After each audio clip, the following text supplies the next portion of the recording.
நான் செல்வ கணேஷ் பேசுகிறேன்.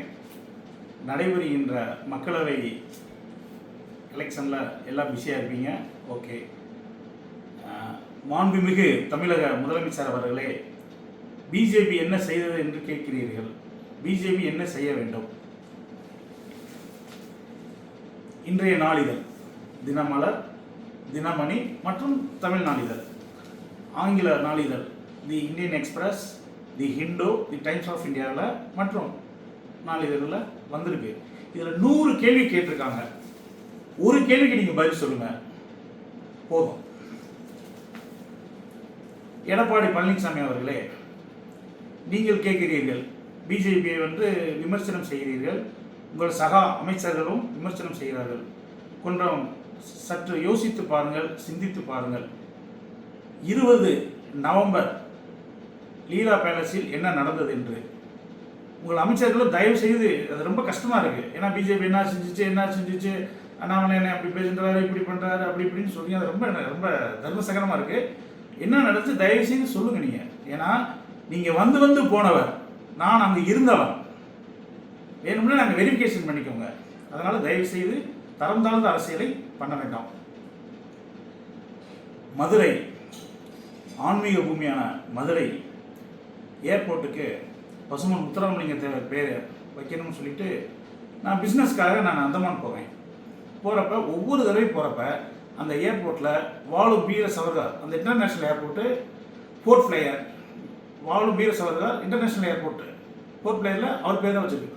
ஒவ்வொரு நேரமும் போகிறப்பவுமே எனக்கு எங்கள் ஐயா இங்கே தான் வரும். ஆகான்னு மிஸ் பண்ணுறப்ப இன்னொன்று என்னென்னா, இந்த ஏர்போர்ட் பேர் வைக்கிறதுக்காக எவ்வளோ கஷ்டப்பட்டுருக்காங்க. ஏன்னா ஒரு தடவை எனக்கு நல்லா ஞாபகம் இருக்குது. அப்பா ஃபார்வர்ட் பிளாக்கு, மதிப்புக்குரிய அப்பா ஃபார்வர்ட் பிளாக்கில் முருகன்ஜி அப்பா அவங்க ஃப்ளைட்டில் ஏறிட்டு கொடியை பிடிச்சாங்கன்னு கேஸ் ஆச்சு. 2வது முருகன்ஜி திருமாறன் பிரதர் இது முன்னிட்டு பல போராட்டங்களை பல ஆர்ப்பாட்டங்களுமே நடத்தியிருக்காரு. 3வது நம்ம உசிலம்பட்டி நான் போகிறப்ப மதுரைக்கு எப்போ போத்தானோ மாமா ஃபார்வர்ட் பிளாக்குடைய சேர்ந்த மாமா ஆதிசேடன் மாமா ஒவ்வொரு தடவையுமே கேட்பாரு, மாப்பிள்ள இந்த ஏர்போர்ட்டுக்கு சொன்ன மாப்பிள்ள என்ன மாப்பிள்ள ப்ராசஸிங் கேட்பாரு. மாப்பிள்ள அப்படிங்கிறப்ப நான் சரின்னு சொல்லிட்டு உடனே என்ன பண்ணேன்னா, ஏன்னா 1000 தான் இருந்தாலும் நம்ம ஐயா இல்லைங்களா, ஐயாங்கிறத விட அவர் ஒரு ஜாதி மதத்துக்காக நான் பேசலை, எல்லாத்துக்கும் பொதுவானவர். அவர் செய்த வரலாற்றையும் அவருடைய சிறப்பையும் சொல்லி நான் மாண்புமிகு பிரதமர் ஆஃபீஸ்க்கு, பிஎம்ஜி ஆஃபீஸ்க்கும், மாண்புமிகு உள்துறை அமைச்சர் அமித்ஷாஜி ஆஃபீஸ்க்கும் நான் ஒரு லெட்டர் அனுப்பிச்சேன். எனக்கு இப்படி பேர் வச்சு கொடுங்கன்னு சொல்லி நான் ரெக்யூஸ்ட் பண்ணேன். அதுக்கு அவங்க எனக்கு அனுப்பிச்சிருக்காங்க. என்னென்ன அனுப்பிச்சிருக்காங்க நீங்கள் கமெண்ட்ஸில் நான் போடுறேன், நீங்கள் படிச்சு பாருங்கள். இது வரைக்கும் தமிழ்நாட்டில் யாருமே இது சம்பந்தமாக எந்தவித கோரிக்கையுமே வைக்கலை. ஏன் ஏடிஎம்கே டிஎம்கே 2 பேரும் மாற்றி ஆட்சி அமைக்கிறீங்க? எத்தனை போராட்டங்கள்? நான் சொன்னது 3 பேர் தான். எனக்கு சொன்னால் நேரமாகி போயிடும். அதனால் நிறைய பேர் போராடிக்கிட்டு இருக்காங்க. பேர் வைக்கிறதுன்னு உங்களுக்கு என்ன? அதே மாதிரி மறுதிருதல்கள், ஆர்ப்பாட்டத்துக்கு சிவகங்கைக்கு போகலான்ட்டு போகிறேன் நாங்கள், அங்கே பெர்மிஷன் தர மாட்டேங்கிட்டீங்க. இது ஏன்? இது என்ன? இது ஏன் இப்படி பண்ணுறீங்க? என்ன பண்ணுறீங்க? இதை பாருங்கள். நான் கமெண்ட்ஸில் பார்க்குறேன். இது எனக்கு உண்மையிலே விட தெரியல. நீங்கள் பாருங்கள்.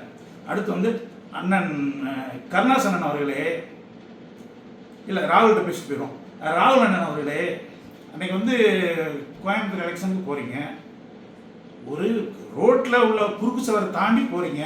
அதுவே தவறாக தெரியலைங்களா உங்களுக்கு? நீங்கள் ஸ்வீட் வாங்க, காரம் வாங்கி கொடுங்க, எதை வேணால் வாங்கி கொடுங்க, அது உங்களுடைய விருப்பம், நோ ப்ராப்ளம்.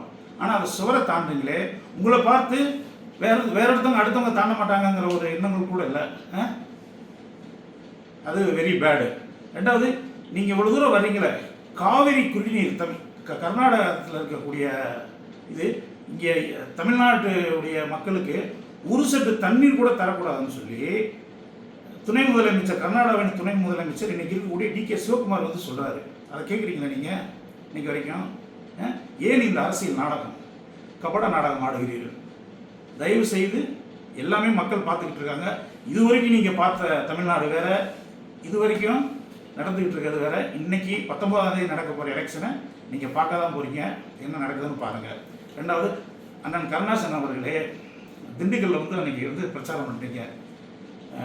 வந்து பொய் சொல்கிறதில் போட்டி வச்சா நம்பர் 1 வந்து மோடிஜி, ரெண்டாவது வந்து அண்ணாமலை அண்ணனுக்கு தான் செகண்ட் ப்ரைஸ் தரணும்னு சொல்கிறீங்க.